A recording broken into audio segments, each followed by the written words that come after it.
बढ़ता जा रहा है, क्या डिसाइड करने को? देखिए, जैसे डॉक्टर सुशील गुप्ता जी ने अभी बताया कि मंडियों के अंदर किस तरीके की अव्यवस्था है और किसानों से भारतीय जनता पार्टी किस हद तक नफरत करने लगी है। मुझे लगता है कि जब से ये चुनाव अनाउंस हुआ है, भारतीय जनता पार्टी की ये नफरत और ज़्यादा बढ़ गई है, क्योंकि किसानों के साथ जो अत्याचार किया, जो 750 किसानों की शहादत इस सरकार ने ली, जो शुभकरण को इन्होंने गोली मार दी सरेआम, इस तरीके के प्रकरण से किसानों के अंदर ज़बरदस्त रोष भारतीय जनता पार्टी के खिलाफ है। और जहां भी भारतीय जनता पार्टी के उम्मीदवार प्रचार करने के लिए जा रहे हैं, उनको ज़बरदस्त विरोध का सामना करना पड़ रहा है। खासकर कृषक समाज से उनको बहुत ज़्यादा विरोध का सामना करना पड़ रहा है। इसलिए अब भारतीय जनता पार्टी की नफ़रत, जब चुनाव में आपके उम्मीदवार कहीं प्रचार करने जा ही नहीं पाएंगे, तो उनकी नफ़रत और ज़्यादा बढ़ती जा रही है। और उसका बदला वो गरीब किसान से मंडियों के अंदर अव्यवस्था फैला के उसका बदला लेने की कोशिश कर रही है भारतीय जनता पार्टी। हमारा ये सीधा आरोप है कि जानबूझ करके भारतीय जनता पार्टी ने मंडियों के अंदर इस तरह की व्यवस्था की है। वरना आप मुझे बताइए, खरीद शुरू हुए 13-14 दिन हो गए आज, कोई व्यवस्था, क्या बारदाने की व्यवस्था वहाँ पर इतने 13-14 दिन में, मतलब 2 सप्ताह के अंदर भी सुनिश्चित नहीं कर सकी सरकार।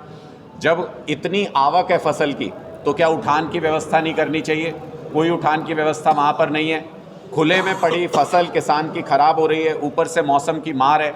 ये सारी चीज़ें ये दर्शाती हैं कि किसान के प्रति भारतीय जनता पार्टी का दुश्मन जैसा व्यवहार है। और इसके ऊपर मोहर लग गई है जब भारतीय जनता पार्टी ने अपना मैनिफेस्टो रिलीज़ किया और उसमें MSP गारंटी कानून के ऊपर एक शब्द भी नहीं लिखा गया, तो इस बात के ऊपर मोहर लग गई कि भारतीय जनता पार्टी आने वाले 5 साल के लिए भी अगर गलती से उनकी सरकार बने तो किसानों को प्रताड़ित करने के अलावा उनके पास कोई योजना नहीं है।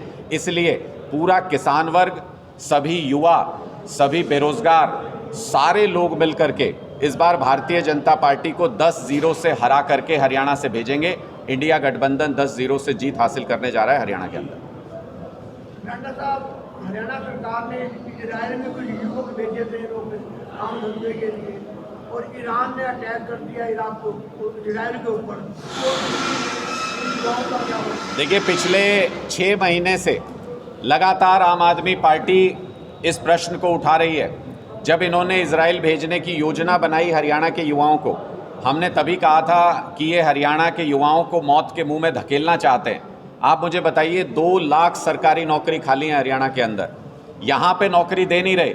और इजराइल में जहाँ युद्ध चल रहा है, इन्होंने ऐसी योजना बनाई कि वहाँ पे युवाओं को नौकरी देने के लिए भेजेंगे, जहाँ से सारी दुनिया के लोग नौकरी छोड़ के चले गए, क्योंकि वहाँ पर जीवन मृत्यु का खतरा है। अरविंद केजरीवाल जी भी जब हरियाणा में आए, उन्होंने स्पष्ट तौर पे ये कहा था कि हरियाणा के युवाओं को इजराइल में मौत के मुंह में मत भेजिए। लेकिन इस सरकार के कान पर जूं तक नहीं रहेंगी। 1 तारीख को इन्होंने 530 हरियाणा के युवाओं को इजराइल में भेज दिया, और 2 दिन पहले ही भारत सरकार की एडवाइजरी आई है कि इजराइल कोई घूमने के लिए भी ना जाए, वहाँ पर युद्ध का खतरा है। और उसके बाद ईरान ने हमला भी कर दिया वहाँ पर। आप सोचिए, उन मिसाइलों की जद में हमारे हरियाणा के युवा भी हैं जो बेरोज़गारी की वजह से परेशान होकर के इस सरकार की साजिश में फंस के वहाँ पर पहुँच गए हैं। हमारी सीधी और स्पष्ट मांग है, इन सारे युवाओं को सुरक्षित वापस भी लाया जाना चाहिए। और इनके साथ जो कॉन्ट्रैक्ट हुआ है कि 1 साल से पहले इनका कॉन्ट्रैक्ट था कि ये वापस नहीं आ सकते, तो 1 साल तक इनकी जो पूरी सैलरी है वो हरियाणा सरकार पे करे, और इनको उसके बाद जब सुरक्षित माहौल हो तो इनको नौकरी दिलवाने का काम भी करे। ये हमारी सीधी और स्पष्ट मांग है। अगर इस मांग को पूरा नहीं करती है नायब सरकार, तो सीधी तौर पर जितने भी हरियाणा के युवा हैं वो ये समझ जाएंगे कि ना हमारी ज़िंदगी से, ना हमारे करियर से भारतीय जनता पार्टी का कोई लेना देना नहीं। इनको सबक सिखाने का काम करेंगे। Thank you ji.